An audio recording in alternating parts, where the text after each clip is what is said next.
വിശുദ്ധ ലൂക്കായുടെ സുവിശേഷത്തിൽ നാം ഇപ്രകാരം വായിക്കുന്നു. 6-ാം മാസം ഗബ്രിയേൽ ദൂതൻ ഗലീലയിൽ നസ്രത്ത് എന്ന പട്ടണത്തിൽ ദാവീദിൻ്റെ വംശത്തിൽപ്പെട്ട ജോസഫ് എന്ന പേരായ പുരുഷനുമായി വിവാഹനിശ്ചയം ചെയ്തിരുന്ന കന്യകയുടെ അടുത്തേക്ക് ദൈവത്താൽ അയക്കപ്പെട്ടു. അവളുടെ പേര് മറിയം എന്നായിരുന്നു. ദൂതൻ അവളുടെ അടുത്ത് വന്ന് പറഞ്ഞു, നീ ഗർഭം ധരിച്ച് ഒരു പുത്രനെ പ്രസവിക്കും. നീ അവന് യേശു എന്ന് പേരിടണം. മറിയം ദൂതനോട് പറഞ്ഞു, ഇതെങ്ങനെ സംഭവിക്കും? ഞാൻ പുരുഷനെ അറിയുന്നില്ലല്ലോ.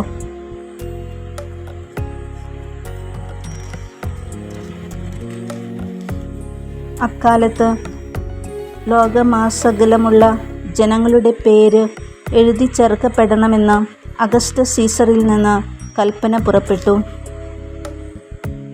ജോസഫ് ദാവീദിൻ്റെ കുടുംബത്തിലും വംശത്തിലും പെട്ടവനായിരുന്നതിനാൽ പേരെഴുതിക്കാനായി ഗലീലിയിലെ പട്ടണമായ നസ്രത്തിൽ നിന്ന് യൂദയായിൽ ദാവീദിൻ്റെ പട്ടണമായ ബെത്ലഹേമിലേക്ക് ഗർഭിണിയായ ഭാര്യ മറിയത്തോടുകൂടെ പോയി.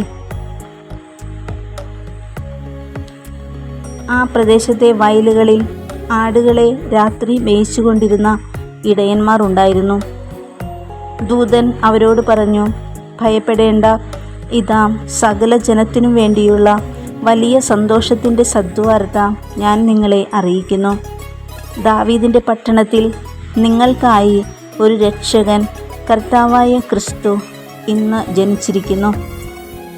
ദൂതന്മാർ അവരെ വിട്ട് സ്വർഗത്തിലേക്ക് പോയപ്പോൾ ആട്ടിടയന്മാർ പരസ്പരം പറഞ്ഞു, നമുക്ക് ബെത്ലഹേം വരെ പോകാം.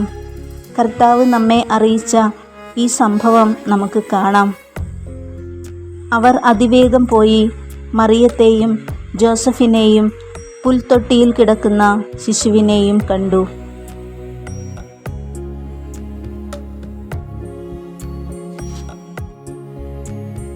മാറിയോസേപ്പേ, ദാവീദിൻ്റെ പുത്ര, മറിയത്തിൻ്റെ വിരക്ത ഭർത്താവേ, ഞങ്ങൾ അങ്ങയെ വണങ്ങുന്നു.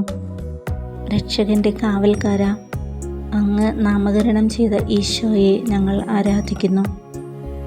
വിശുദ്ധ യൗസേപ്പേ, സാർവത്രിക സഭയുടെ പാലക, അങ്ങയെപ്പോലെ രക്ഷകൻ്റെ ഹിതത്തിന് പൂർണ്ണമായ വിധേയപ്പെട്ട ജീവിതം നയിക്കുവാൻ ഞങ്ങൾക്ക് വേണ്ടി അപേക്ഷിക്കണമേ.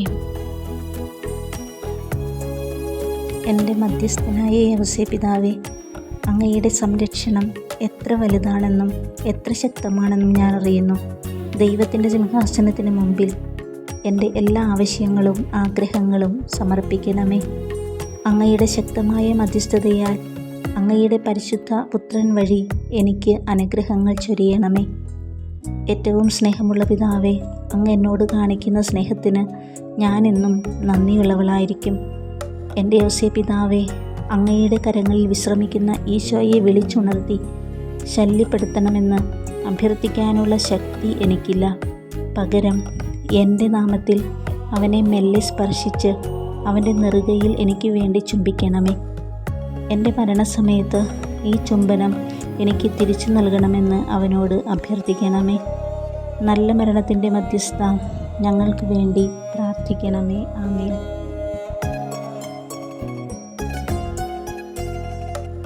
ഭാഗ്യപ്പെട്ട യൗസേപ്പ് എന്നാണ് നാം വിളിക്കുന്ന യൗസേപ്പ് വിളിക്കപ്പെടുന്നത്.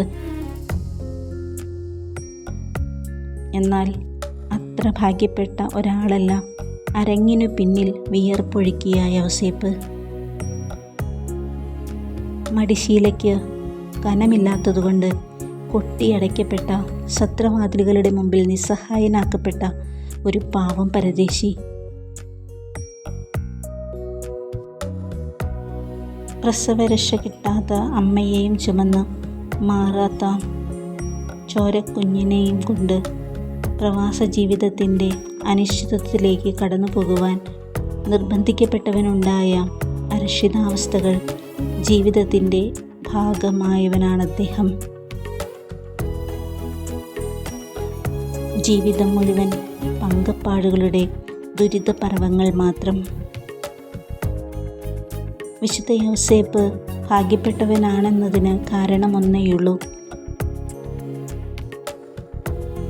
ദുരിത പെരുമഴകളിൽ യൗസേപ്പ് ദൈവമൊരുക്കിയ ദീപക്കാഴ്ചകൾക്കായി കാത്തിരുന്നു. ഓരോരോ പ്രശ്നങ്ങൾക്കും പരിഹാരവുമായി വന്ന ദൈവദൂതനെ യൗസേപ്പ് കണ്ടു, കേട്ടു, ആലോചിച്ച് തീരുമാനമെടുത്തു. അവൻ തീരുമാനമെടുത്തതെല്ലാം ദൈവവുമായി കൂടി ആലോചിച്ചാണ്. മറിയത്തെ ജനമധ്യേ അപമാനിതയാക്കാൻ ഇഷ്ടപ്പെടാതിരുന്ന ഈ നീതിമാൻ ഇന്ന് നമ്മോട് പറയുന്നത് ഇങ്ങനെയാണ്: നീ മൂലം ആരുടെയും ജീവിതത്തിൻ്റെ വിളക്ക് കെടരുത്. നീ മൂലം ആരും അപമാനഭാരത്താൽ തലകുനിക്കരുത്. നിന്റെ പെരുമാറ്റ രീതികൾ ആരുടെയും മനസ്സിനെ ഭാരപ്പെടുത്തരുത്. ദൈവത്തോട് ആലോചന ചോദിച്ചപ്പോൾ യൗസേപ്പിന് ലഭിച്ചത് അവളെ സ്വീകരിക്കാൻ ശങ്കിക്കേണ്ട എന്ന ഉത്തരമാണ്. ഉപേക്ഷകളുടെ വഴികൾ വിശാലമാണ്, മരണത്തിൻ്റേതെന്ന പോലെ. എന്നാൽ അർഹിക്കുന്നതിലധികം നൽകി സ്വീകരിക്കുന്ന നീതിമാന്മാരുടേത് ഒറ്റയടി പാതകളാണ്. അത്തരം വഴികളിലൂടെ നടക്കുന്ന നീതിമാന്മാർക്കാണ് രക്ഷകനെ കാണാൻ ഭാഗ്യമുണ്ടാവുക. യൗസേപ്പിതാവേ, നിൻ മാധ്യസ്ഥം തേടുന്നു മക്കൾ നിൻ സന്നിധി.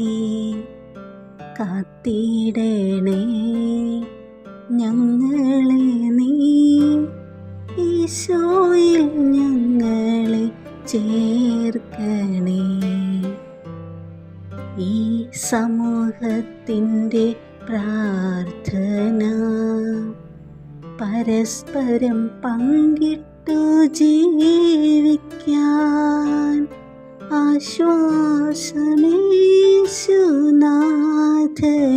കാണാൻ നീ എന്നും കൂടെ വാഴണേ. യൗസേപ്പിതാവേ, നിൻ മാധ്യസ്ഥം തേടുന്നു മക്കൾ നിൻ സന്നിധി.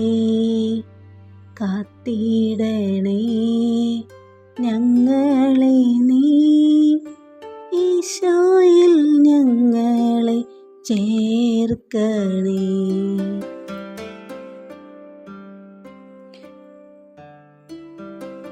ഒന്ന് ചിന്തിച്ചാൽ എനിക്ക് മുമ്പിൽ ദൈവം നിരത്തുന്ന നക്ഷത്രങ്ങളേറെയാണ്. അവതരിച്ച വചനത്തെക്കുറിച്ചുള്ള സജീവ സാക്ഷ്യം, വിശുദ്ധ ഗ്രന്ഥം, ജീവിതാനുഭവങ്ങൾ, കണ്ടുമുട്ടുന്ന വ്യക്തികൾ, പ്രപഞ്ചത്തിൽ അരങ്ങേറുന്ന നിത്യസംഭവങ്ങൾ. നക്ഷത്രങ്ങളുടെ നിര നീളുന്നു. ഇവയെ കാണാനും നൽകുന്ന സൂചനകൾ ഏറ്റുവാങ്ങാനും ജീവിതത്തിൽ മാറ്റം വരുത്താനും എനിക്കാകുമോ?